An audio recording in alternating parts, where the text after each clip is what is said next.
All right, everyone. Happy Saturday, not Saturday, Sunday. Jesus, I'm still in Saturday mode right now.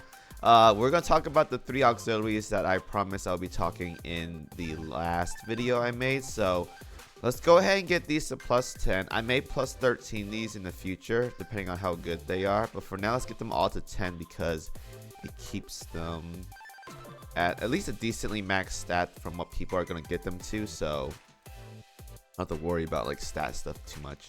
But let's start with the first one, going to be the purple, which is the system-wide bouncy. So this right here reduces the wearer's evasion by 1%. Once per battle, when the wearer's HP falls below 80% as a result of damage taken, negates their evasion reduction effect, so you don't lose 1% anymore, and increases the fleet's entire accuracy by 3% until the end of the battle. So for 3 speed, 350 HP, this is not bad. I would probably put this on either your squishiest member or the member that's going to be in the front. So let's take, for example, I'll be using the Meta 15 Regensburg as an example right here. So in this case, I would probably toss it on to Z52 because she's my frontline lead. This Vanguard setup is very, very squishy, so probably over here is where I want to put this. It doesn't give that much HP, but it guarantees the wearer to drop below 80% HP because she's the one taking most of the damage right here. And in the process, I give 3% accuracy for the whole fleet. Now 3%, it's depending on how much hit they have, it's not like super crazy, but it's still stat boost regardless. So if you really want to like squeeze in an extra bit of damage, that'd be pretty neat. Now the issue with this as well too is that you probably won't get this buff until like maybe, I don't know, 15 plus seconds down into the fight. So the uptime of this effect right here, I would say for a 90-second fight is probably gonna be about like 83% of the time, because the first 15 seconds your HP has to drop from 100 to 80. So depending on how squishy they are, it's probably going to take a while. And if you put on like a large cruiser, it's going to take even longer, if ever. So the uptime is very like different depending on how much damage they take. But it's still nice to have though. It's not too bad. It's a pretty good purple aux. One of the better ones we've gotten in a while right now. The next one's going to be Vagabond. 36 hit, 15 evasion. 5 seconds after the battle starts, if all ships in the fleet are different factions, reduce the entire fleet's damage taken by 4% at the end of the battle. Now, someone mentioned to me that these kind of auxiliaries are really good for 1-1 setups, and I do agree with that. Now, if you're thinking fleet, you're thinking 6 ships. It doesn't have to be 6 ships. 2 ships can work as well too. So if you want to do like a 1-1 setup, like for example, just to toss one out there if I have any, something like this. Oh, yeah, let's do something like this for now. Then we have a, I can't even see that right now, but it's like a French ship and USS ship. This counts as a fleet. This will give the buff right here. So it's going to apply the 4% damage reduction for the whole fleet. Now, if you stack this with like Mountain's Tenacity from Cats as well too, which is a totally different content, but it does apply there as well too. Do I have any as of right now for Mountain's Tenacity? I don't think I do. I usually don't get Mountain's Tenacity. It's good, but like I don't really care too much for it. Yeah, right here we have 3% damage reduction for the whole fleet.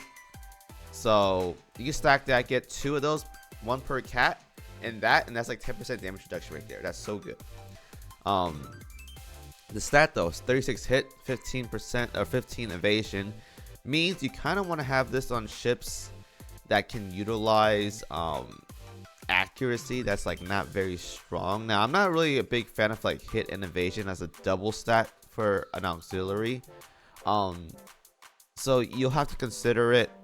I don't think it's too bad, but again, you're sacrificing 1 ship auxiliary to have 4% damage reduction for the whole fleet, so that might be value right there. That's basically a significant survivability buff compared to just losing out on some stats for 1 ship. So this is probably worth it in the process.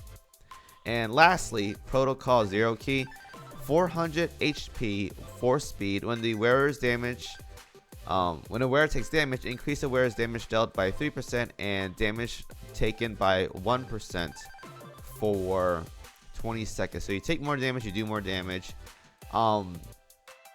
This right here will probably be really good for any kind of DPS Vanguard ship. So things like Hindenburg, Plymouth, Moskva even. These are going to be very, very good ships for just taking the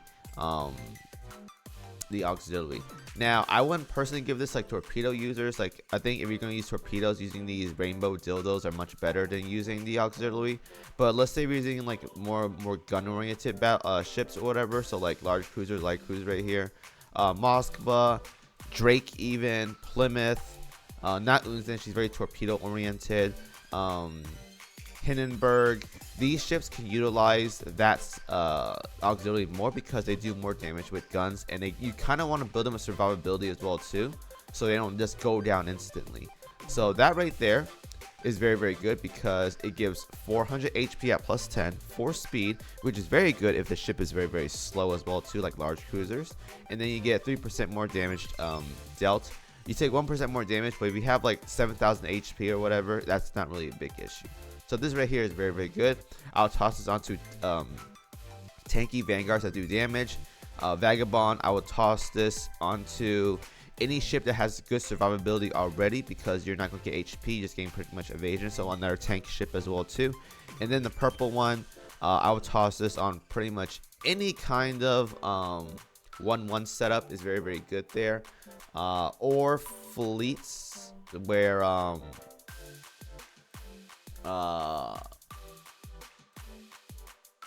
would just toss this onto your frontline ship. Oh yeah, Vagabond, because you don't have one of every faction. Probably just 1-1 setups, honestly. I think for this one. But yeah, that's pretty much how I want to build it. But yeah, that's the end of that video. Hopefully you guys enjoyed that. Thank you guys for watching as always. Have a great weekend, and we'll see you guys in the next video. As always, peace out.